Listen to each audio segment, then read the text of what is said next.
डुमरियागंज लोकसभा से जीत के बाद पहली होली पर जिले को स्वास्थ्य, शिक्षा और पर्यटन के क्षेत्र में लगभग 10 करोड़ की योजनाओं का तोहफा डुमरियागंज सांसद जगदम्बिका पाल के अथक प्रयास से, जिसके बारे में सांसद द्वारा अपने कैंप कार्यालय पर आयोजित एक प्रेस कॉन्फ्रेंस के माध्यम से दिया गया। आयोजित प्रेस कॉन्फ्रेंस में डुमरियागंज सांसद जगदम्बिका पाल द्वारा होली पर सभी को शुभकामनाएं देते हुए कहा गया कि जिले की जनता के वो ऋणी है और सदैव जिले के विकास के लिए तत्पर है। जीत की प्रथम होली पर पर्यटन को बढ़ावा देने के लिए कपिलवस्तु में लाइट और साउंड पर भारत सरकार द्वारा 3 करोड़ 49 लाख की स्वीकृति दी गई,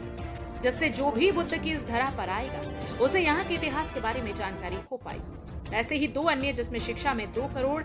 89 लाख रुपए और चिकित्सा के क्षेत्र में जिले के किसी भी सीएचसी पर ट्रेनिंग सेंटर नहीं थे, उस क्षेत्र में 3 करोड़ 65 लाख की स्वीकृति हुई। और ये मेरा सौभाग्य है कि सिद्धार्थनगर की जनता ने मुझे जिताकर जो नुमाइंदगी का अवसर दिया, उसी के क्रम में पहली होली पर मैं सिद्धार्थनगर की जनता को तोहफे के रूप में ये सौगात दे पा रहा हूँ। सिद्धार्थनगर से संवाददाता नियामतुल्लाह की रिपोर्ट।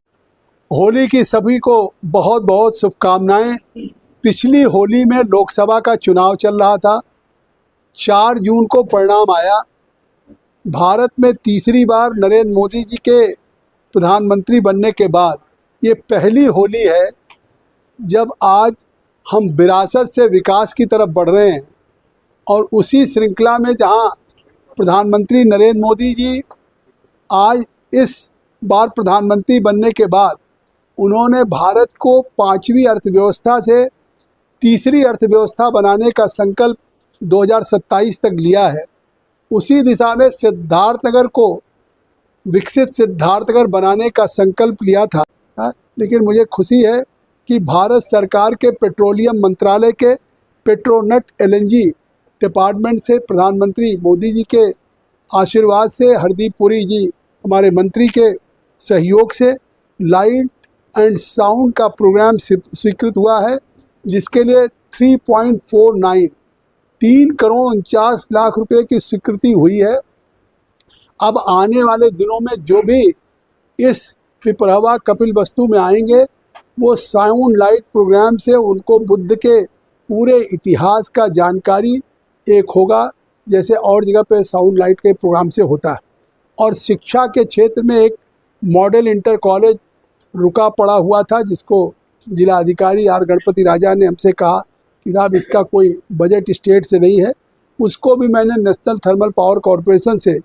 शिक्षा के क्षेत्र में 2.89 करोड़ की स्वीकृति कराई है।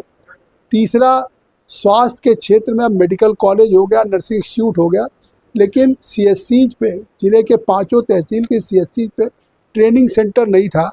तो उसको भी नेशनल थर्मल पावर कॉरपोरेशन से स्वास्थ्य के क्षेत्र में 3.65 करोड़